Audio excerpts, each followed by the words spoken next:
주일 마지막 저녁 예배에 가서 모든 족속으로 제자를 삼아라는 제목으로 짧게 은혜를 나눠보겠습니다. 오늘 저희가 그 선교라고 하기 너무 거창하지만 어쨌든 성회 선교로 떠나기 때문에 주님의 마지막 지상 명령 제자들에게 이제 전도하라 선교하라 하신 이 말씀을 가지고 은혜를 보겠습니다. 그 사람이 가장 무섭고 억울할 때가 내가 왜 이러한 일을 당하는지 모를 때, 내가 어떠한 벌을 받거나 심판을 받거나 나에게 불이익이 있는데 내가 왜 이런 일을 당해야 되는지 모를 때, 그때가 제일 억울하고 두려운 거예요. 제가 여러분들은 다 아시겠지만 제가 2020년도에 이제 결혼과 동시에 이제 이 슬개 떼는 수술을 했는데 고통은 그 전부터 한 3개월 전부터 있었어요. 근데 이제 수술을 하고 나서 강남에 있는 어떤 이제 그냥 중형병원, 대형 병원도 중형병원 같은 데서 했는데 이제 그때가 코로나 기간이라 가지고 하루 만에 퇴원시켜준다고 해가지고 이제 거기서 했습니다. 그리고 이제 길병원 같은 데서 하면 막 3, 4일 입원해야 되는데 그냥 아내랑 같이 못 있고 병간, 그러니까 간병 그런 거 따로 못하고 해가지고 그냥 하루만 딱 수술하고 그냥 그날 같이 자고 올 수 있다고, 퇴원할 수 있다고 해서 수술을 했는데 거짓말같이 이제 안 아픈 거예요. 수술하고 나니까. 그 전에는 진짜 잠도 못 자고 밤이 두려웠단 말이에요. 밤에만 아파가지고 새벽 시간에만. 근데 그저 거짓말같이 안 아프니까 굉장히 신기하다. 그리고 목사님이 이제 그 기준으로 대략 한 2년 전에 아팠던 그것도 나도 아파보니까 야 그때 목사님이 수술 안 하고 1년인가를 참았단 말이에요. 목사님은 진짜 순교하겠다. 그 고통이 제가 지금까지 겪어본 고통 중에 제일 아팠어요. 저는 다리도 분질러줘 보고 해봤지만 비교가 안 돼. 그래서 야 목사님은 인간이 아니다. 순교 그냥 하겠다. 아무튼 그랬는데 근데 이제 그 병이 한번 걸려보면 그 비슷한 증상만 딱 와도 불안불안하단 말이에요. 근데 얼마 안 있어서 한 달 안 있었나? 한 달 있었나? 비슷한 증상이 딱 오는 게 느껴지는 거예요. 아프진 않지만 비슷한 증상이. 그래서 그때부터 해본 사람은 아파보면서 뭐지? 그래서 이제 그 병원을 다시 연락을 해가지고 가게 됐어요. 근데 이제 항상 그 병원을 오를 때 12시간 금식하고 오라고 그래요. 물도 안 마시고 금식하고. 그래서 주일날 언제부터 이제 월요일날 언제까지 금식하고 아침에 딱 갔더니 그냥 자기는 아프다 그래서 불렀지만 수술 잘 됐다. 수술이 잘못됐으면 직접 걸어서 못 온다. 앰뷸런스 타고 온다. 그러니까 나는 이제 그거죠. 아니 잘 됐고 잘못됐고를 난 따지려고 온 게 아니다. 야 아프니까 응? 아프니까. 그러니까 이전에가 고통이 100이라고 치면 이제 그 100이 새벽 시간에만 100이 와요. 근데 이제 이거는 아침에 눈 떠서 잠들 때까지 한 40 정도의 고통이 계속 있으니까 이거 그냥 아파서 온 거다. 나는 따지려고 온 게 아니다. 그냥 자기네들은 계속 모른다. 그래서 자기네들보다 더 큰 병원이 그 근처에 있는데 거기 가서 CT 찍고 와라. 소견서 써줄 테니까 CT 찍고 와라. CT 찍었어. 이상 없다. 그러면은 계속 아프다고 하면 그냥 피 검사만 하고 가라. 그리고 자기가 봤을 때는 위염이나 그런 거 같다. 그래서 위염약 지어주고 이제 그때까지 아무것도 안 먹었으니까 밑에서 김밥 싸서 김밥 조금 먹으면서 위염약을 동시에 같이 먹었거든요. 이제 강남에서 또 집으로 오는데 굉장히 몸이 아픈 거예요. 이거 진짜 문제가 있는데.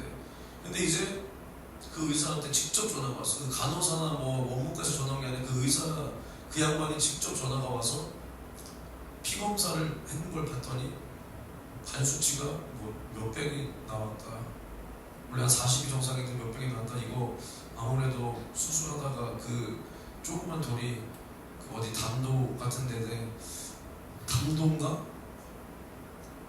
거기 빠진 것 같다. 정말 죄송하다. 그래서 내가 그럼 어떻게 할 거예요? 내가 어떻게 하면 돼? 물어봤더니 자기가 내일은 휴가니까 그 다음날, 그 와중에도 자기 휴가는 반납을 못하고 그 다음날 와라. 근데 제가 이 말을 왜 하냐, 저 아팠던 거 자랑하는 게 아니라 차라리 이 아픈 사람들에게는 무슨 말이 낫냐, 차라리 암입니다 라던가 무슨 증상이 뚜렷하게 있는 게 나아요, 차라리. 근데 이제 원인은 모르는데 고통이 계속 있는 게 정말 이게 더 사람을 힘들게 해요. 원인을 모른다, 원인이 없다, 근데 몸에 통증은 계속 있어. 차라리 어차피 통증이 있을 바에는 뭐다, 정확히 이것은 무슨 병이다, 이렇게 딱 떨어지는 게 낫단 말이에요. 그러니까 우리가 만약에 복음을 전하지 않아, 그래서 어떠한 영혼이 원인도 모른 채 죽었는데 눈을 떠보니 그 사람은 지옥이다, 그 사람만큼 절망적인 사람은 아마 없을 겁니다. 그러니까 하나님께서 우리를 상대하실 때 사랑이 하나님이죠. 근데 이제 그 사랑을 우리에게 이루시기 위해서는 먼저 무슨 작업을 하셔야 되냐, 죄를 없애야 된단 말이에요. 죄를 없앨 때는 하나님께서 그냥 우리 죄 없애줄 게가 아니라 우리가 죄가 뭔지를 알아야 없앨 수가 있는 겁니다.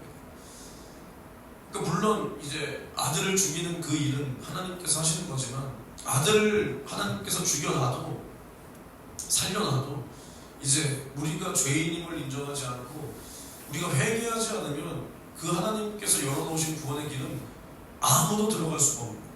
그러니까 죄가 무엇인지 알게 하는 그 일을 하나님께서는 율법으로, 또 예수 그리스도의 율법인 복음으로 지금도 이루고 계신 겁니다. 그래서 한번 우리가 믿으면 끝이 아니라 계속 우리는 하나님께서 죄라고 말씀하시는 것이 무엇인가, 뭐가 죄인가, 뭐가 하나님을 기쁘게 하는 것인가, 이것을 우리가 계속 알아야 되는 거예요.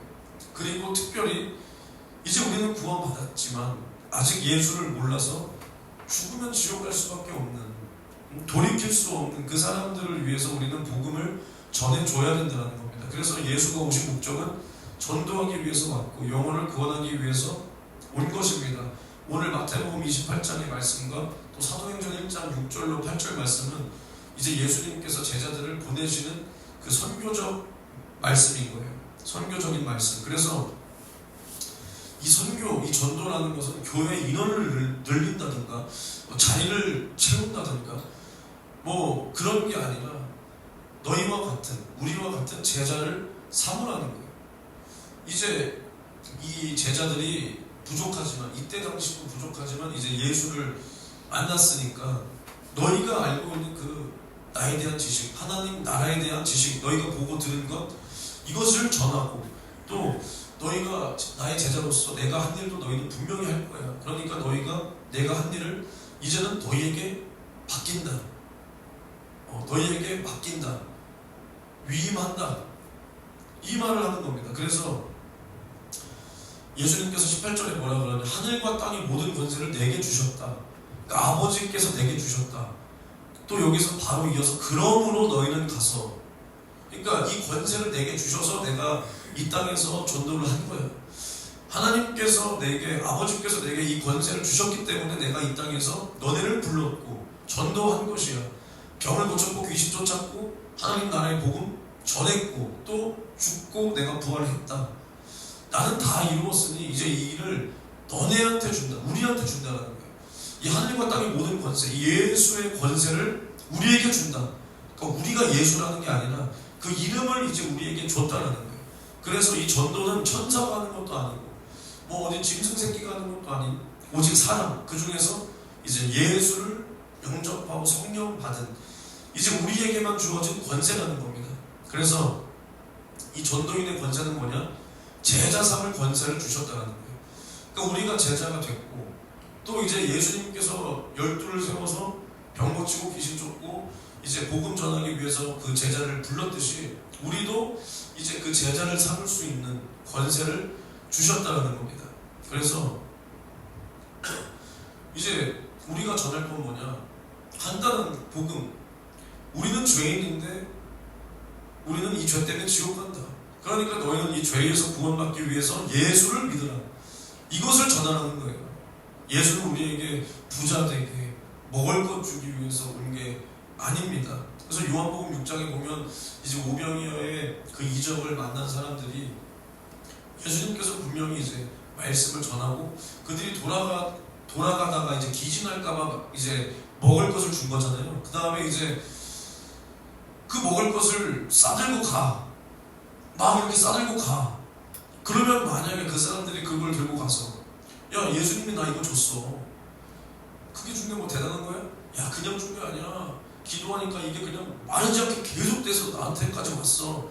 이러면은 어떻게 보면 전도할 수 있을 것인데, 근데 예수님은 그렇게 하지 않고 다시 그것을 다 거두게 한 다음에 오직 그들이 기억하게 할 것은 뭐냐?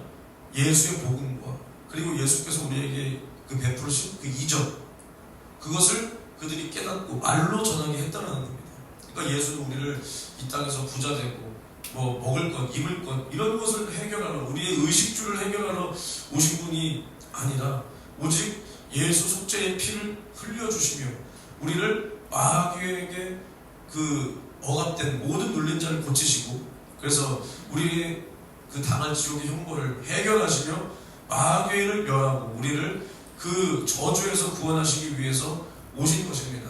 그러니까 이제 우리가 제자가 되었다는 증거는 사실은 제자, 뭐 우리가 예를 들어서 예전에 우리 목사님께서 정말 그 원색적인 복음을 전했을 때, 병도 고치고 귀신도 쫓았을 때 우리는 사실 허다한 무리였을 수 있어요. 예수가 병 고치고 귀신 쫓을 때 그 안에 있던 허다한 무리들도 그것을 다 봤어요. 그리고 자기들끼리는 그걸 인정했을 수도 있단 말이야.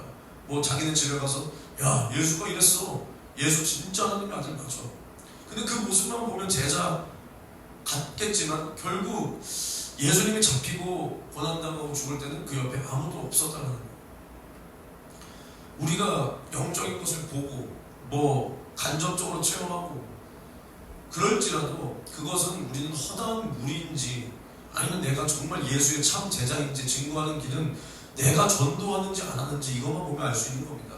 내가 전도 안 하면 죽은 자가 살아난 것을 보고 하다못해 목사님께서, 예전에 우리 목사님께서 죽은 자를 만약에 살렸다라고 우리가 가정해 볼 때 이런 거 많이 했잖아요. 목사님이 이제 뭐 축사를 이렇게 하고 하니까 옆에서 뭐 그 당시에 누가 했더라? 한영원 전사님이었나?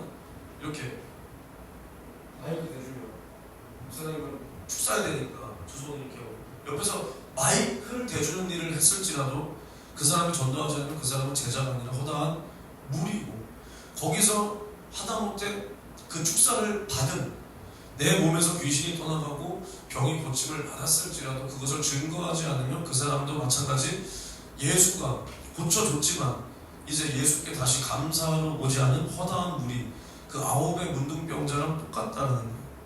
똑같다. 그러니까 이제 우리는 예수가 계신 곳에서는 이 당시를 보세요. 예수가 계신 곳에서는 항상 하나님 나라의 복음이 전파되고 병이 떠나가고 귀신이 떠나가고 저주와 문제가 해결됐다는 거예요. 근데 만약에 우리 안에 예수가 있다면 지금 우리가 모인 곳, 우리가 있는 곳, 내가 있는 곳에서도 항상 뭐가 드러나야 되냐? 예수의 복음이 전파되어야 되는 거예요. 내가 있는 곳에서 잠잠하고 조용하다, 예수의 복음이 증거되지 않는다면 나도 허다한 무리이기 때문에 증거되지 않는 겁니다. 증거되지 않는 거예요. 그러니까 우리가 당연히 만약에 우리가 오늘 이따 공항에 가는데 거기 이 시간에 솔직히 있는 사람들이 우리같이 극소수의 뭐 선교를 떠나는 사람이 아닌 이상 대다수가 불신자란 말이에요. 근데 당연히 우리가 안타깝고 그러니까 그 공항에서 만나는 사람마다 전도할 수 있으면 얼마나 좋겠습니까? 하지만 그것은 모르겠어요. 내가 믿음이 없어서 이렇게 또 말을 하는 건지는 모르겠지만 그것은 사실상 현실적으로는 불가능하죠. 그렇다고 우리가 뭐 공항 방송실에 들어가서 그 마이크를 대고 여러분들 예수 믿으세요 할 수도 사실 없는 노릇이고, 지나가는 사람마다 예수 믿으세요 예수 할 수는 없단 말이에요. 그렇다 할지라도 우리는 내가 예를 들어서 오늘 만나는 사람 한 사람에게라도 나는 예수를 전해야 되겠다. 예수 믿고 구원받으십시오. 예수님은 정말 살아계십니다. 하다못해 정말 이렇게라도 전하려는 그 마음이 구원받은 자의 신앙 양심이고, 하나님께서는 그 마음을 보시는 거예요. 마음.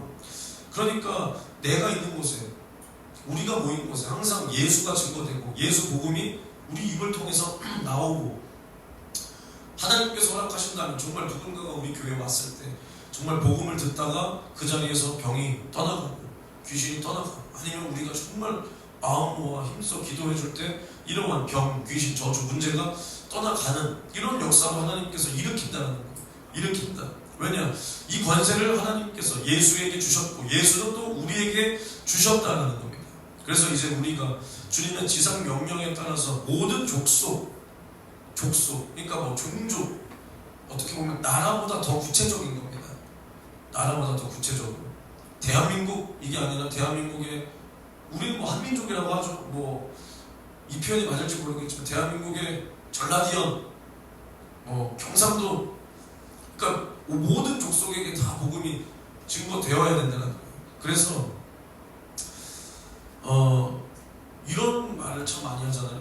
이제 우리가 선교를 가니까 이제 예수의 그 은사적인 역사는, 성령의 역사는 끝났다, 아니면 선교지에서나 일어났다, 이런 말을 많이 하잖아요.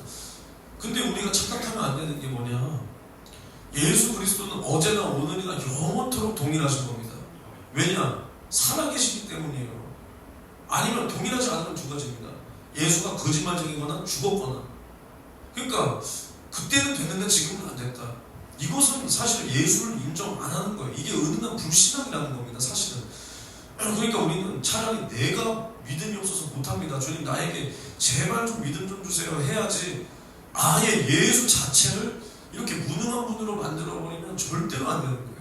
그냥 차라리 아예 믿음 없음을 고백하고, 주여 정말 나에게 역사해 주옵소서, 내가 믿음이 없나이다, 믿음 좀 주세요, 이래야 되는 거란 말이에요. 그리고 나서 그래, 뭐 선교지에서 이런 일이 일어나죠. 근데 사실은 영적인 교회, 뭐 살아있는 교회, 예수 이름이 있는 교회는 그런 교회들에게도 지금도 일어나고 있고, 그리고 이렇게 말하는 사람들 특징을 한번 보세요. 그 선교지도 그 사람들이 가는 선교지에는 안 일어납니다. 그 사람들이 가는 선교지에는 안 일어나요. 그리고 그런 일이 일어나는 선교지에서 일어나도 그 사람들이 우리나라에서 오면 우리나라에도 일어나는 거예요. 예수가 있는 곳에는 절망이 없고, 예수가 있는 곳에는 언제나 이러한 예수의 살아계신 능력과 표적과 이적이 나오는 거예요. 왜? 예수가 하는 거니까. 뭐 김민준이 하는 거면 안 나오지, 차원재가 하면 안 나오지, 근데 예수가 하면 나온다는 거예요. 나온다. 그리고 또 어떤 사람은, 저 또 이런 사람도 봤어. 이제 목사님이신데 이제 우리가 거리에 나가서, 아니면 우리가 남을 구원할 때는 이미 지났다. 남을 구원할 때, 뭐 믿지 않는 영혼들 이렇게 구원할 때는 지났다. 그냥 가족들, 믿지 않는 내 가족들을 전해서 구원하면 된다. 된다. 우리 교회 많은 인원 늘릴 필요도 없고 가족들 구원하면 된다. 거리 나가서 뭐 해서 그땐 지났다. 그리고 목회는 80명이 적당하다, 이렇게 말하는 분이 계시단 말이에요. 근데 저는 그분을 욕하려는 게 아니라, 이제 이것이 얼마나 주님의 목소리와 다른 것인가. 오늘 읽었지만 예수가 뭐라고 그랬어요? 너희는 가서 80명으로 제자를 삼아 이랬으니까? 아니란 말이에요. 모든 족속으로 제자를 삼아 이랬어요. 모든 족속으로 제자를 삼아. 예수는 모든 족속을 제자 삼으라고 합니다. 근데 사람의 생각으로는 야, 몇 명이 적당하다, 몇 명이 적당하다. 교회는 많이 모이면 깨진다. 적게 모여도 깨져요. 적게 모여도. 무엇을 목적으로 모이냐가 그 모임을 굳건히 하는 것이지, 사람의 생각으로는 다 깨지는 거예요. 그래서 우리는 만약에 몇만 명이 모여도, 저는 당연히 몇만 명 목회를 하고 싶다는 건 아니지만 우리 뭐 큰 교회들, 그 교회들이 뭐 안에 어떤지는 일단 둘째치고, 그럼 그 교회들이 어떻게 세워져 나가겠냐는 거예요. 예수라는 목적이 있으니까, 거기서 예수가 일을 하시고 역사를 하니까 세워져 나가는 겁니다. 그러니까 교회를 운영하는 건 사람이 아니라 성령이라는 거예요. 성령. 그러니까 사람은 때가 되면 은퇴하고 죽는 거예요. 근데 그 교회는 계속 있는 거예요. 물론 뭐 예전만 못하다 뭐하다 할지라도 계속 그 교회는 유지되는 겁니다. 왜 되냐? 한 사람의 능력으로 세워진 게 아니라 예수가 계시고 성령이 운영하시고 또 그 안에 있는 사람들도 물론 뭐 그 사람들이 기도를 많이 하냐 적게 하냐 말씀을 많이 아냐 모르냐의 차이는 있겠지만 그 사람이 정말 그 사람들이 예수를 믿고 내가 구원 받아야 된다는 확실한 그 목적을 가지고 모였기 때문에 그 교회가 몇만 명이 모일지라도 성령이 운영해 나가는 거예요. 그러니까 우리는 이런 사람의 생각으로 야 모든 족속으로 어떻게 가냐 길도 모르는데 말도 안 통하는데 할 것이 아니라 주님께서 하라 하시면 하고 가라 하시니까 가고 그리고 주님께서 너희에게 분부한 모든 것을 가르쳐 지키게 하라. 저는 모르는데요. 그게 아니라 그러면 성령이여 주님이 나에게 하신 말씀 내가 분명히 들었으니 내가 정말 필요에 따라서 생각나게 도와주시옵소서 하면서 그 말씀의 지혜를 우리는 구해야 된다는 거예요. 구해야 된다. 그러니까 예수님은 항상 이 땅에 계셨을 때 뭘 했냐? 전도한 겁니다. 전도. 그래서 마가복음 1장 38절에도 뭐라 그러냐? 이르시되 우리가 다른 가까운 마을들로 가자. 거기서도 전도하리니 내가 이를 위하여 왔노라 하시고 이에 온 갈릴리에 다니시며 또 저희 여러 회당에서 전도하시고 또 귀신들을 내어 쫓으시더라. 이를 위하여 왔다라는 거예요. 그래서 예수님이 어떤 마을에 있다가 다른 마을에 가면 야 저기서는 휴양하자 좀 쉬자가 아니라 항상 가까운 마을로 가자. 거기서도 나는 전도하겠다. 나는 이를 위하여 왔다. 그래서 예수의 그 가르침이 있는 곳에 예수의 복음이 전파되는 곳에는 예수의 능력도 함께 전파되고 능력도 함께 나오고 성령의 살아계신 그 역사가 함께 나와서 예수가 하나님의 아들이심을 성령이 이렇게 함께 증거한다는 거예요. 근데 예수가 이제 이렇게 하신 그 역사를 우리에게 맡기시면서 뭐라 그러시냐? 이것을 너네가 다 가르쳐 지키게 해. 그러면 너희가 볼 것이다. 뭘 보냐? 내가 세상 끝날까지 너희와 항상 함께 있음을 너희는 볼 것이야. 이렇게 말하는 거예요. 그러니까 우리가 항상 주님이 어쩔 때는 뭐 너무 멀게 느껴진다. 주님의 뜻이 어디 있는지 모르겠다. 당연히 모를 때도 있어요. 근데 이제 우리가 날마다 주님과 동행하고 주님과 함께 할 수 있는 길이 뭐냐? 우리가 부족하게나마 나가서 그래도 전도하면서 예수 믿으세요. 예수 믿고 구원받으세요. 이때 주님이 우리와 함께 하심을 우리는 본다라는 거예요. 어쩔 때는 능력으로 또 어쩔 때는 야 나같이 완악한 사람이 어느 순간 전하다 보니까 저 사람들 보니까 저 사람들 보는데 정말 불쌍하게 보인다. 야 이로써 주님이 나에게 주님과 같은 마음을 주셨구나. 또 이런 마음이 바뀌는 것을 보면서 볼 수 있고 또 혈기가 많던 내가 어쩔 때는 진짜 비아냥거리는 저 소리가 화가 나고 때로는 정말 가서 따지고 싶은 마음도 있었는데 이제 어느 순간 야 저 사람들이 그냥 불쌍하게 느껴지지 전혀 화가 안 난다. 뭐 이러한 내 마음의 변화. 그래서 야 주님이 나에게 이렇게 변화를 주시는구나. 나에게 이렇게 역사하시는구나. 또 우리가 전에서 누군가는 이 자리에 오고 또 여기서 그 사람이 변화되고 그 사람이 예수를 영접하고 이런 모습을 보면서 진정 우리가 하는 것이 아니구나. 진짜 예수가 일하시고 예수가 살아계시구나. 이렇게 항상 주님과 함께 할 수 있다는 겁니다. 그러니까 우리가 주님을 보고 싶고 주님과 함께 하고 싶으면 우리는 전도하면 돼요. 그러면 이 땅에서도 주님과 함께 할 것이고 주님이 다시 올 때도 우리는 주님 앞에 붙은 자가 될 수 있다는 겁니다. 전도 안 하면서 신부는 절대 못 되는 거예요. 전도 안 하는 자가 신부는 절대 못 되는 거예요. 이것은 그냥 공식과 같은 겁니다. 아니 전도를 안 하는데 무슨 신부야. 이것은 마치 여자가 아닌 거나 마찬가지죠. 남자가 나는 남자랑 결혼하고 싶은 이런 거나 거의 마찬가지라고 보면 돼요. 그러니까 우리는 이제 어떻게 살아야 되냐? 지옥 가는 것을 냅둘 수 없어야 되는 거예요. 정말 근데 저도 이렇게 설교하지만 지나가는 사람들 볼 때마다 제가 뭐 이런 마음이 들겠습니까? 솔직히 말하면 똑같아요. 그냥 지나가나 보다. 근데 이제 우리는 그래도 나와 관계 있는 사람들 그 사람들에 대해서는 야 저 사람 지옥 가는 거 냅둘 수 없다. 그러니까 아까 그분이 그랬다잖아요. 야 이제는 거리에서 남 전도하는 거 이제 그런다. 가족들 권하십시오. 근데 잘 보시라니까요. 그러면 주님은 모든 족속으로 가서 제자를 삼아서 침례를 주고 분부한 모든 것 가르쳐 지키기 위해서 저 영혼 살려라 했는데, 그럼 남영혼 지옥 가는 거 냅두라고 말하는, 그렇게 가르치는 당신은 과연 누구 편인가? 과연 어디에 속한 사람인가? 응? 그리고 주님은 때를 얻든지 못 얻든지 우리는 항상 복음 전파하기를 힘쓰라 그랬습니다. 복음 전파하기를. 응? 그러니까 결국 하나님은 베드로서 3장 9절에 뭐라 그랬냐, 이제 주님의 강림하심이 아직 이루어지지 않으니까 어떤 사람은 야 주님 늦게 온다, 야 안 온다, 그 당시에 막 그러는 거예요. 왜냐면 그 당시에는 주님이 승천하시면서 뭐라 그랬냐, 야 볼지어다 내가 인자가 이제 이 천사와 이 아버지의 영광으로 다시 오는 것을 여기서 볼 자도 있으리라, 이렇게 말했단 말이에요. 그러니까 야 주님이 진짜 그냥 한 몇 밤 잠이 올 줄 알았나, 몇 년만 지나면 올 줄 알았겠죠. 그러니까 이제 그 당시에 야 주님 늦게 온다, 야 안 온다, 야 안 오나 보다, 뭐 이렇게 말을 하니까 베드로가 베드로후서에 이제 주의 또 이렇게 하니까 기억이 안 나네. 주의 약속은 어떤 이에 더디다고 생각하는 것 같이 더딘 것이 아니라 오직 너희를 대하여 오래 참으시면서 아무도 멸망하지 않고 다 회개하기를 원하시는 아버지의 자비하심이다.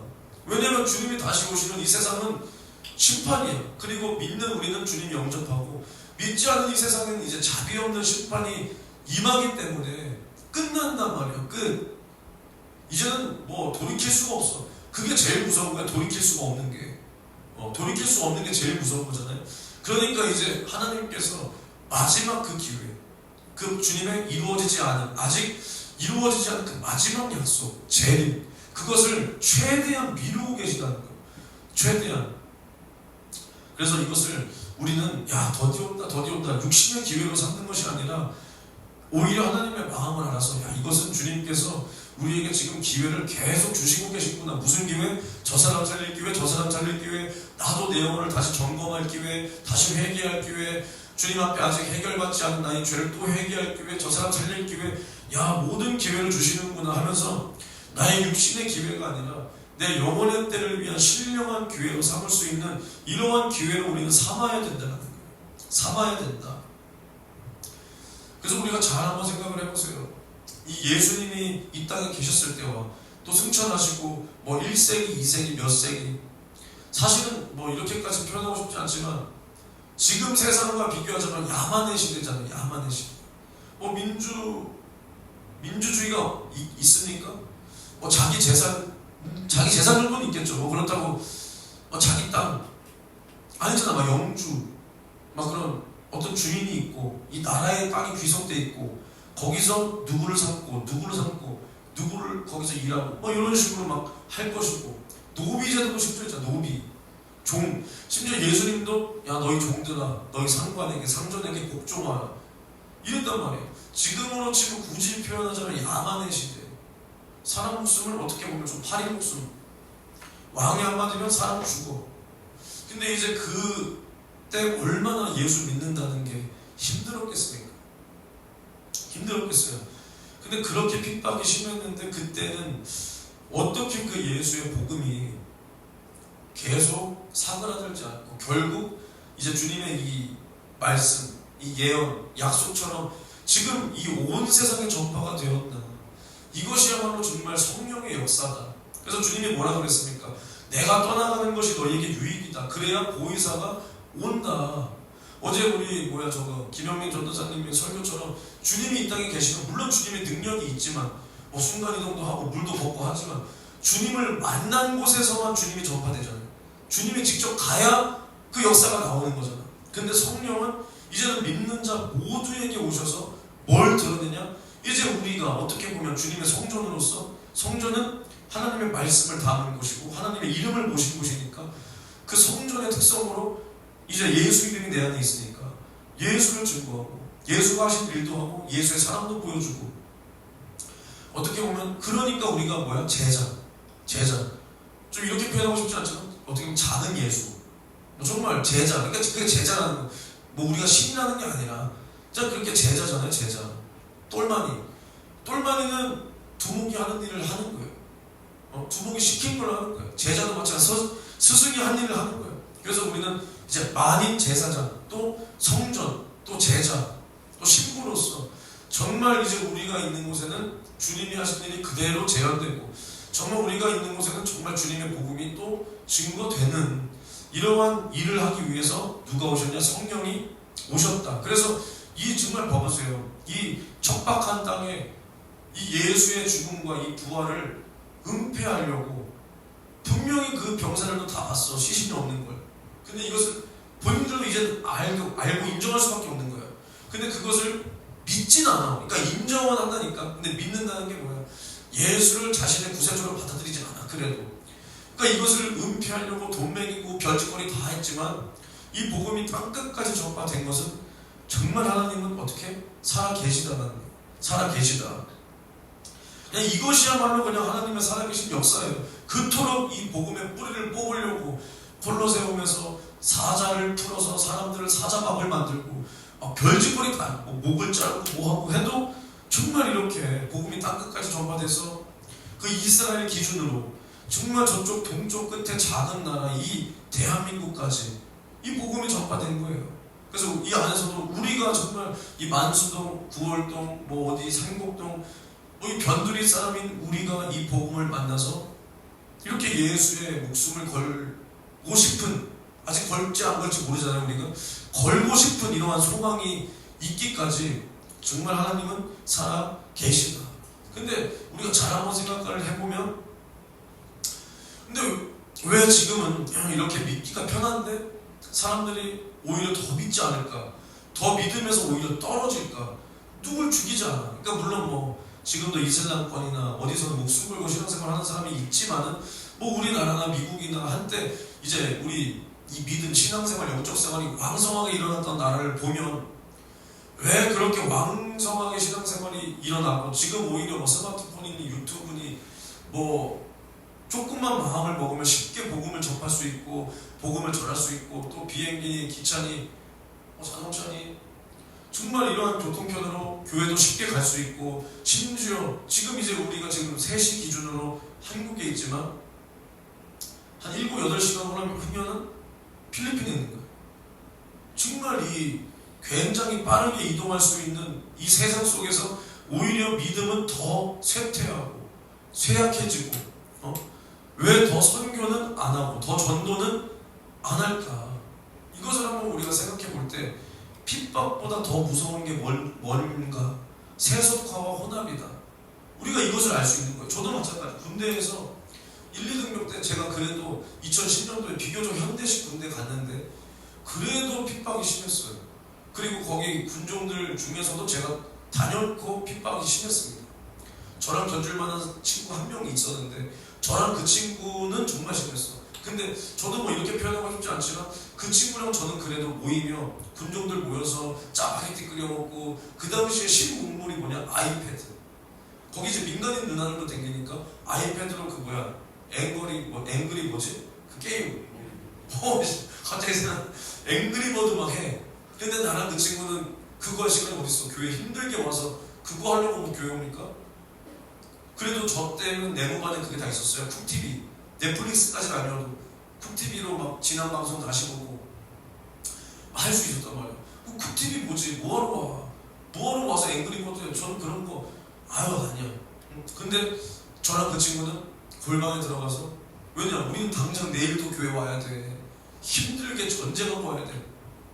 무릎 꿇고 둘이 손잡고 주님 좀 이랬던 기억이 있어. 근데 그 친구도 핍박이 얼마나 심했냐? 우리 부대가 훈련이 굉장히 많아. 전차 부대가 기갑 부대 중에 넘버 1 부대입니다. 그리고 걔네는 뭐 수색 부대, 뭐 의무 중대 다 있지만 우리는 전차 부대예요. 우리 또 나가서 훈련해. 그럼 우리가 부대를 비우잖아. 걔네는 수색 중대였단 말이야. 그 친구는 그 수색 중대에서 우리 부대까지 와서 경계근무를 써줘. 걔네 부대가 그걸 했어. 우리 뭐 나랑 마주치지 못했지. 나는 훈련 나갔으니까. 근데 그 주에 나는 나가서 훈련들에서 거기서 혼자 예배 드려야 돼. 근데 이제 그날 주일날, 그 주의 주일날 그 친구가 백석대학교를 나왔어. 백석대. 신학과야. 그 친구 신학과. 근데 좀 지금은 타락해서 이제 신학 안 하고 돈 버는 재미에 빠져서 야, 돈 많이 벌대. 용산에 집 샀대.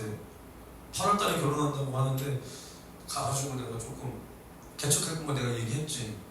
아무튼 가가지고 내가 그때 좀 보고 다시 좀 믿음 좀 가지라고 해야 되는데 어찌됐든 그러니까 이것만 봐도 그 친구가 이제 대학교에서 위문 공연을 오는 거야. 그 친구 신학 아무튼 누구 어떤 목사님이 와서 설교해주고 그 친구들이 와서 찬양 뭐 워십 뭐 이렇게 해주고 근데 솔직히 뭐 전도하러 오는 거지만 누굴 보러 오는 거야?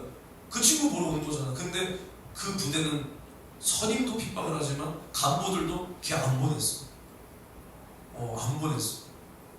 네가 뭘까 이 미친 새끼 소대장이 안 보냈어. 근데 분명히 군법에 뭐라고 나와있냐? 종교의 자유가 있다는 거다. 근데 안 보냈고 오히려 경계근무 말뚝박아 놨다. 그 정도로 핍박이 있었어 그 친구랑 나랑. 근데 지금도 내가 말하고 있지만 그때 그렇게 나와 그 친구가 핍박을 당하면서 항상 기도하고 항상 찬양하고 그랬단 말이야. 남들은 짜파게티 끓여먹고 뭐하고 할 때 우리 기도하자 막 이렇게 했는데 근데 방금도 내가 말했지만 핍박이 있을 때는 그렇게 하나님을 찾는 거야. 정말 난 걔를 보면서 어떻게 느꼈냐. 난 나름 내가 핍박의 대명사라고 여기서 생각했는데 한편으로는 저 대단하다. 심지어 걔는 어디 사냐? 상록동. 걔 본가가 상록동이야. 같은 인천 출신에 야 대단하다. 근데 지금은 어떠냐? 돈 버는 재미에 빠져서 신앙 안 하고 그냥 오랜만에 연락이 된 거야. 오랜만에. 걔가 미얀마에 있었단 말이에요. 미얀마. 그래서 미얀마에서 사업, 아버지 사업 내 봐줄 사람이 없어서 한 달만 갔다 올게. 우리 여기 2016년도에 우리 세입교 이전할 때 그때 가서 최근에 왔어. 물론 왔다 갔다 했겠지만 심지어 그 중간에 걔 핸드폰도 끊어주고 뭐해서 연락이 끊겼다가 내가 진짜 어떻게든 내가 길을 쓰고 구글 같은데 구글링에서 내가 찾아서 연락이 됐어. 내가 걔를 굉장히 좋아했단 말이야. 그래서 야 만나자 나 상록동에 산다. 야 너 상록동 이사 왔어? 막 하다가 야 만나자. 근데 자기는 그 당시엔 천안에 산대. 야 언제 만날까? 현준아 수요일날 시간 돼? 수요일 저녁에 시간 돼? 나 그때 인천 가는데 내가 그때 딱 느꼈어. 몇 마디 안 해봐도 이 친구가 수요일에 이제 안 들리는구나. 어떻게 이렇게 됐을까? 그래서 내가 조심스럽게 야 나 그때 수요일에 가야 돼. 야 나 전도사 됐어. 그랬어? 수요일에 승리해. 넌 안 가? 난 요즘 조금 힘드네. 이게 참 슬픈 거예요. 그러니까 핍박이 있을 때는 정말 이렇게 주님을 오히려 매달리고 찾고 하지만 오히려 이런 내 인생의 안락함, 평안함이 오면 주님을 싹 서서히 잊어버리는 거야. 그러니까 핍박보다 더 무서운 게 뭐냐? 세속화와 더 나아가서 혼합이라는 거야. 혼합. 이 세상과 내가 완전히 섞여버리는 거란 말이에요. 그러니까 우리나라만 봐도 예전에 얼마 전에도 뭐 이렇게 우리 전도사님들이랑 목사님이랑 밥 먹으면서 뭐 채널 써놓은 건가? 그거 뭐 얘기하고 했는데 그 당시에도 막 외국에서 우리나라 선교하겠다고 들어오고 할 때 선교사 죽고 그리고 우리나라도 얼마나 많은 사람들이 제사 그 유교 안 한다고 막 죽고 그 당시는 오히려 그랬고 6.25 전쟁 일제강점기 신사참배 안 하고 공산주의 앞에서도 이 신앙을 포기 안 하고 그러다가 죽은 사람들이 얼마나 많아. 그리고 정말 이 나라 자체가 가난하니까 바랄 소망이 없어. 주님의 재림만 바라보고 하늘에 막 이상한 구름만 떠 있어도 우리 주님 이제 오시나 언제 오시나 이렇게 소망이 넘쳤다 그러잖아요. 근데 지금은 어떻습니까? 아까도 내가 말한 것처럼 교회가 이렇게 우리 교회가 작지만 에어컨도 빵빵하고 마이크 시설도 있고 그 당시에 마이크 시설이 어디 있었겠어요? 육성으로 했겠지. 근데 이런데도 예배를 안 드리고 이런데도 오히려 예배 자리에 나와서도 어떻게 감사하고 대형교회는 스크린이 다 있으니까 이제는 뭐 영화 편 땡기듯이 목사님 얼굴 보면서 목사님 잘생겼다 말 잘한다 이렇게 오고 무슨 설교 들었어? 몰라 목사님 말 잘하대 이렇게 돼버렸잖아. 교회가 어떤 한 기업처럼 한 뭔가 종교와 교양생활처럼 이게 정말로 무서운 겁니다. 정말. 그래서 우리는 구별해야 되고 분별해야 될 게 뭐냐? 살아있는 교회가 어떤 교회냐? 전도하는 교회입니다.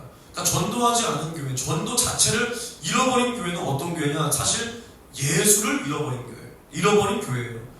예수의 특성을 잃어버린 교회, 그리고 예수가 우리에게 주신 그 권세, 그것을 망각하고 그것을 사용할 수 없는 교회입니다. 없는 교회. 예수가 우리에게 위임한 그 권세, 하늘과 땅의 모든 권세를 예수에게 주셨고 그것을 우리에게 주시며 가서 전해라.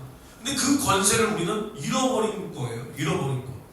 그리고 예수 피의 복음을 잃어버린 교회. 강단에서 성도들이 전도해서 영혼을 데리고 와도 정말 여기서 예수가 누군지 하나 말해주지 못하고 다니엘 얘기나 하고 다윗 얘기나 하고, 그래서 야 다니엘이가 좋던데? 그래? 너 구원 받냐?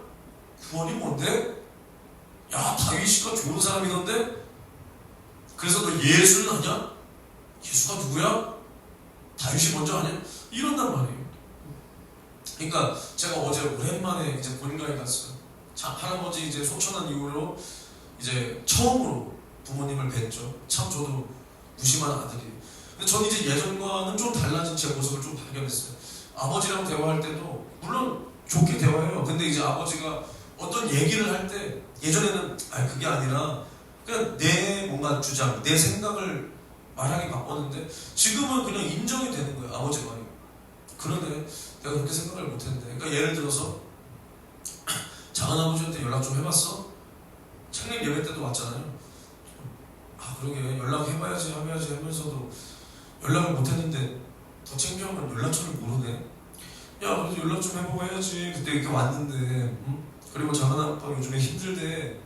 뭐 하는 일도 힘들고 나이는 있는데 어찌됐든 뭐 이것저것 힘든 게 많은가 봐. 그래서 뭐 교회 좀 다녀보고 싶다. 근데 그 월구 살거든요. 월구. 근데 그 근처에 어떤 교회 나가야 될지도 모르겠고 교회도 마땅히 갈 데도 없고, 그래서 이제 아버지가 현준이 교회라도 가봐. 그랬더니 이제 조카가 내가 오면 부담스럽지 않겠어? 그랬다는 거예요. 근데 내가 그 말을 듣는데 그래 오죽하면은 내가 먼저 찾아 나서지 않으니까 이렇게 하나님께서 이렇게까지 말씀을 해주실까. 그래서 그러게 참 나도 전화 한번 해봤어야 되는데 필리핀 갔다 와서 내가 한번 전화해보고 우리 교회 와보라고 할게요. 엄마, 그리고 나서 이제 엄마는 아직 단에 있었는데 엄마 만나러 가니까 엄마 똑같은 얘기. 작은아버지한테 한번 연락 좀 해봐. 만약에 이 세상에 뜯어놓은 소리가 없는데 어떻게 보면 야 얼마나 저 영혼이 다급하면 불신자, 그러니까 물론 우리 엄마 아빠가 불신자는 아니지만은 불신자가 먼저 우리 엄마 아빠한테 콜을 해가지고 나한테까지 이게 들어오게 할까? 들어오게 할까? 그래서 전도해야 되겠다. 나와보라고 정말 해야 되겠다. 그래서 정말 예수를 좀 만나고 안 되는 일이 뭔지는 모르겠지만 좀 그런 일도 해결이 되어야 되겠다. 그렇게 또 생각이 드는 거예요. 그래서 이제 정말 예수를 믿으면 온 집이 구원받는다고 했는데 이제 정말 시작이 되고 있구나. 그래서 이제 저희 어머니 아버지한테도 어제 뭐라 그랬냐. 어머니 아버지 교회만 간다고 천국 가는 게 아니야. 그리고 맨날 내가 먼저 이거 뭐지? 말씀 잘 듣고 계세요? 뭐 말씀이야 그냥 잘 듣지. 교회야 잘 나가고. 근데 말이라도 말씀이야 잘 듣지. 교회는 나가도 이렇게 하지 말고 믿음의 말을 해야지. 맨날 교회는 나가는데 믿음이 없어. 그럼 진짜 믿음 없는 거다. 내가 할아버지한테 계속 고백하게 한 게 뭐냐?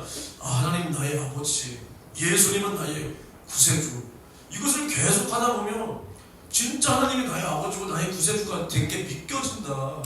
그것을 믿어야 구원이지. 그거 안 믿으면 구원 못 받는다.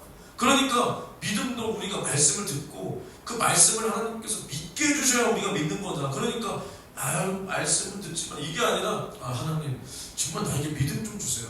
내가 교회 나왔는데 말씀도 듣는데 도무지 믿음이 안 생깁니다. 주님 제발 나에게 믿음을 주세요. 그리고 하나님은 나의 아버지, 예수님이 나의 구세주. 이렇게 고백을 해야 된다. 이것만 해봐라. 그리고 말씀 들어봐라. 정말 예배 전에 10분, 5분, 그래 10분도 많아. 5분이라도 정말 이렇게 기도하고 말씀 들어봐라. 다를 거다. 그리고 끝나고도 집에 와서 하나님 나의 아버지, 예수 나의 구세주. 그냥 무시로 계속해라. 그러면은 믿음이 안 생길 수가 없다. 믿음도 내가 마음을 열고 믿음이 있다, 믿음 가진다, 이래야 주님이 주시는 거지. 내가 계속 믿음이 없어, 백날 없는 거다 그러면 그럼 죽어도 지옥 가는 거야. 교회만 다니고 그냥 지옥 가는 거야. 그러니까 이게 아쉬운 거야. 솔직히 거기 목사님 저도 만나봤지만 굉장히 좋으신 분이에요. 진짜. 그리고 강당이 있어 보여. 그 딱 있어. 내가 부사역자했던 그 교회 목사님처럼 겉은 진짜 마른 줄기 같아. 말라가지고 살던처럼 안녕하세요 하지만 그 안에서 진짜 자기 강단 그게 느껴졌어. 그 사람한테도. 그래도 그러면 인정이야. 근데 진짜 역시나 예수 속죄의 피를 전하는 교회는 많지가 않다. 많지가 않다. 맨날 설교 강단에서 예수 피 했으면 그래도 예수 피지. 예수 피 믿어야 되는데 이랬을 거야. 그러니까 이것을 우리가 바라볼 때 정말 주님께서 원하시는 교회는 뭐냐? 우리가 이제 전도를 하는 게 뭐냐? 천국을 말해줘야 돼. 그래서 천국을 가고 싶게 만들어야지. 천국이 얼마나 좋은 곳인지 가고 싶게 만들어야지. 가고 싶게. 그리고 지옥 계속 말해줘서 가기 싫게 만들어야지. 가기 싫게. 지금 사람들이 왜 예수를 안 믿냐? 지옥 가도 된다는 거야. 갈게. 내 친구한테 내가 예전에 전도할 때, 야, 너 이렇게 살다가 지옥 갈래? 출처먹고 뭐하고 이게 뭐가 그렇게 좋냐? 너 그러다 지옥 갈래? 안준아, 오히려 이 세상에서 이렇게 즐기고 뭐도 해보고 이것도 해봐야 지옥 가서 힘들 거 아니야. 네 말대로 힘들지 새끼야. 그냥 힘든 줄 알아. 뒤지게 힘들어 지옥은 새끼야. 연준아, 네 말 잘했다. 그러니까 엄마 이 세상에서 여자랑도 즐기고 해야 지옥에서 그 힘들 때 이걸 추억하면서 나 이 새끼 완전히 미친놈. 이걸 추억하면서 버틸 거 아니야. 야, 이 새끼야, 그 생각도 안 날 정도로 힘들어니까 추억 같은 소리 하고 앉았어. 이 미친 새끼가. 아무튼 저도 그랬어요. 너무 가까운 사이다 보니까. 가도 된다는 거야. 세상 사람들은 추억 같은 소리를 하고 있어. 추억이 안 되죠. 추억이. 부자가 이 세상에서 부귀영화를 못 누려서 이 나사로의 손끝 그 물 한 방울이라도 찍어서 입을 서내는, 그 부자가 추억거리가 없겠습니까? 내 집에서 춤추던 기생, 그 수많은 먹을 것, 술, 그 기생 몸매가 죽여 추억할 게 없었겠어? 아니잖아. 그러니까 지옥 가도 된다는 그 사람들의 객기를, 이 지옥을 말해줘서 가고 싶지 않게끔 만들어주는 게 전도란 말입니다. 전도. 그러니까 이제 말씀을 마칠 건데, 우리가 무슨 사람입니까? 예수 속죄의 피에 빚을 진 사람이고 복음의 빚을 졌다라 그러잖아요. 우리가 복음의 빚진 자라 그러잖아요. 사랑의 빚을 졌다라 그러잖아요. 사랑의 빚을.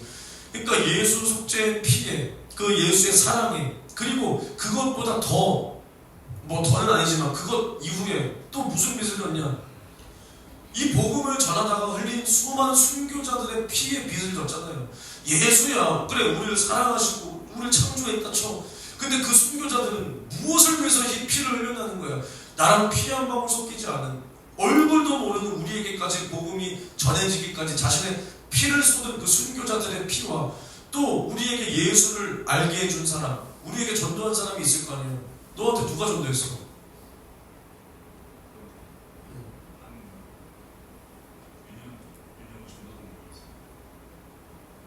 누군가가 나에게 전도를 해줘서 내가 교회 갔고, 또 누군가가 나에게 복음을 전해줘서 내가 예수를 만나지 않았겠어요. 저에게는 그분이 강경철 목사님이죠. 강경철 목사님.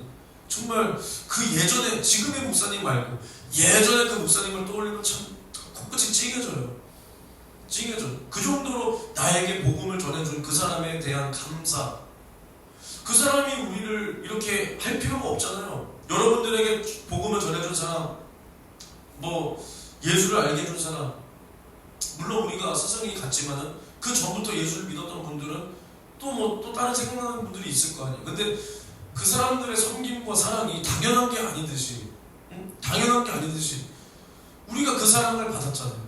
그 사람들이 우리를 정말 예수를 믿게 하기 위해서 전도하고 전하고 밥 사주고 아무개야 이랬던 그 은혜를 우리가 받았다면, 우리가 잘 생각해보세요. 또 누군가는 내가 누군가가 나한테 전도했는데, 누군가가 분명히 나한테 전도를 했는데 기억은 안 난다. 근데 내가 분명히 누군가의 전도를 받고 내가 예수가 생각났고 예수를 만났어. 그럼 우리는 마찬가지. 우리의 이름을 드러내기 위함이 아니니까, 우리의 이름은 기억나지 않고 우리의 생김새는 기억나지 않아도 우리가 거리에 나가서 누군가에게 전도할 때 그 사람들이 훗날에 뭐 어려움이 있거나 인생에 어떠한 굉장한 뭐가 있어서 예수가 생각날 때, 그래서 그 사람이 만약에 예수를 믿는다면 그 사람도 그럴 거 아니에요. 아, 내가 누군가가 나한테 길거리에서 물티슈를 줬었는데, 누군가가 나에게 예수 믿으라고 했었는데, 그러니까 우리도 마찬가지로 누군가의 그 전도 대상자가 되어서 누군가가 우리를 전도했으니까 우리가 예수 믿지 않았겠냐 이 말이에요. 그러니까 우리도 그 누군가가 돼야지. 그 우리가 이름 모를 그 사람들에게 우리가 이제 그 누군가가 돼서 예수를 전한, 예수를 알게 한, 그때 물티슈를 줬던 그 누군가, 내가 힘들 때 그 사람의 그 전했던 그 물티슈가 그 예수가 생각났다. 정말 이러한 누군가가 된다면 이것이 정말 주님이 기뻐하실 일이라는 겁니다. 오늘 우리가 필리핀을 가서, 물론 내가 설교하는 것도 아니고 여러분들이 설교하는 것도 아니고 우리가 뭐 거리에서 몇 명한테나 전할지 모르겠지만, 그래도 거기 있는 기존 성도들이 그래도 우리 강경천 목사님의 전하는 복음을 듣고 또 깨닫고 변화가 되고 또 병도 고쳐지고 귀신도 떠나간다면 이것을 또 주님께서는 기뻐하시고, 또 그들이 우리는 한계가 있을 수 있겠지만 그들이 또 그들의 말과 그들의 문화로 또 나가서 전하고 또 제자 삼고 또 전하고 제자 삼는다면 이것이야말로 정말 주님을 기쁘시게 하는 그 복음 증거가 될 수 있다는 겁니다. 그래서 오늘 이제 비행기를 타고 공항에 가서 비행기를 타고 떠날 텐데, 이 선교가 참 쉽지 않을 수 있어요. 저도 제가 만약에 그냥 똑같이 여러분들과 현준이 형으로 간다면 마음이 오히려 편했겠지만, 뭔가 그래도 저도 교회를 담임하는 사람으로서 가니까 뭔가 그냥 마음이 그래도 무거움이 있어요, 이전보다는. 그러니까 뭐 쉽지 않고 뭐 마음이야 또 거기 있다 보면 또 편해지고 뭐 좋겠지만은, 여러 가지 뭐 또 처음 비행기를 타보거나 처음 뭐 해외를 나가보는 분은 또 그 나름대로의 뭐 걱정이라든가 뭐 부담이 있을 것이고 하겠지만, 또 누군가는 또 기쁠 수도 있고, 하지만 모든 기쁨과 모든 두려움 뭐 이런 것을 내려놓고 우리는 그냥 주님이 가라 하니까 가고, 거기서 또 우리가 할 일은 우리를 드러내는 게 아니라 말씀을 증거하는 그 복음 증거자를 우리가 잘 수종 들고 하는 이런 일을 하기 위해서 협력해서 선을 이루기 위해서 가기 때문에 우리가 잘 가서, 정말 사실 뭐 제가 비행기 잘 못합니다. 근데 그래도 최근에 비행기 탔을 때 그래도 잘 편하게 주님의 은혜로 갔다 왔기 때문에 오늘도 그냥 가는 거예요. 그래서 뭐 우리가 거기 숙소 도착하기 전까지 좀 뭐 몸도 피곤할 수도 있고 항상 조금 긴장하고 정신 차리고 있어야 되겠지만, 우리가 가는 모든 비행과 뭐 교통 또 여러 가지 또 사람과 사람을 상대하는 모든 이 가운데 정말 주님이 역사하셔서 이 선교 정말 잘 갔다 올 수 있도록 또 이런 동일한 마음을 가지고 이렇게 함께 움직여주길 바랍니다. 그리고 저는 희한하게 오늘 박은영 집사님이랑 태영이가 좀 많이 생각이 나는데, 뭐 이것은 아쉬운 건 아쉬운 거지만, 또 박은영 집사님과 태영이 위해서도 그곳에서도 우리가 또 기도할 때 생각날 때마다 기도하시고, 여러분들의 가족을 위해서도 함께 이렇게 기도해서 우리가 가족 구원을 이룰 수 있도록, 또 우리 이 선교를 발판으로 우리 교회가 이 9월동에서 이제 이 한국에서 또 많은 영혼들이 이제 올 수 있는 그런 계기가 될 수 있게 해달라고 우리가 이렇게 함께 기도하는 마음으로 기도하겠습니다. 오늘은 제가 대표 기도하고 마칠게요. 뭐 저희 오늘 하루 기도도 많이 했고, 뭐 아까 예배 드린 지도 얼마 되지도 않았고, 제가 대표 기도하고 마치고 옷 갈아입으실 분들 옷 갈아입고, 예물 지금 내주세요. 예물 내주시고, 그 다음에 뭐 아까 제가 한용환 전사님한테 연락이 왔었는데 뭐 4시쯤 출발할 것 같다고 하니까 한번 다시 연락해봐서 뭐 한 4시쯤 아니면 더 빨리 출발할 수 있으면 출발하는 걸로 그렇게 하겠습니다. 자, 기도하고 마치겠습니다. 하나님 감사합니다. 오늘도 정말 주일 새벽부터 저녁까지 이렇게 말씀 듣게 해주시니 감사합니다. 오늘도 저녁 예배 모든 족속으로 가서 제자를 삼으라는 주님의 이 마지막 지상 명령에 대해서 나눴습니다. 이제 우리가 예배를 마치면 채비를 해서 공항에 가서 비행기를 타고 이제 필리핀으로 떠납니다. 정말 이 선교가 주님 기뻐하시는 선교가 될 수 있도록 도와주시고, 또 말씀 전하시는 강경준 목사님과 또 함께 연합하여 우리가 선을 이룰 수 있도록 하나님의 생명의 그 선하신 능력을 우리가 이루어 나갈 수 있도록 우리를 사용해 주시옵소서. 또 비행기 잘 타고 또 가서도 정말 서로 간에 얼굴 붉히거나 서로 막 어려움 부담 뭐 이런 것이 없게 정말 화목하게 잘 다녀올 수 있도록 도와주시옵소서. 또 내일부터 진행될 모든 성의 일정 가운데 말씀 전하실 목사님의 영육을 붙들어 주사 하루에 2타임, 꼭 많으면 3타임도 할 수 있다고 하는데 정말 지치지 않고 설교거리, 말할 거리가 전할 복음의 말씀이 고갈되지 않도록 주님 성령께서 지혜를 붙들어 주시옵소서. 또 귀한 예물 주님 손에 넣습니다. 매 시간마다 정말 주님 앞에 감사로 드려지는 모든 예물 주님이 기뻐 받아주시고 우리의 모든 어려움 정말 어렵습니다. 이 세상 살기가 정말 쉽지 않습니다. 주님 그럴지라도 주님 것을 기억하여 주님 앞에 드리오니 주님 우리의 모든 형편과 모든 어려움 날마다 지금까지 정말 입히시고 먹이셨으니 이후로도 입히시고 먹여 주시옵소서. 모든 말씀 나를 죄와 사망과 지옥에서 구원하신 예수님의 이름으로 간절히 기도하옵나이다.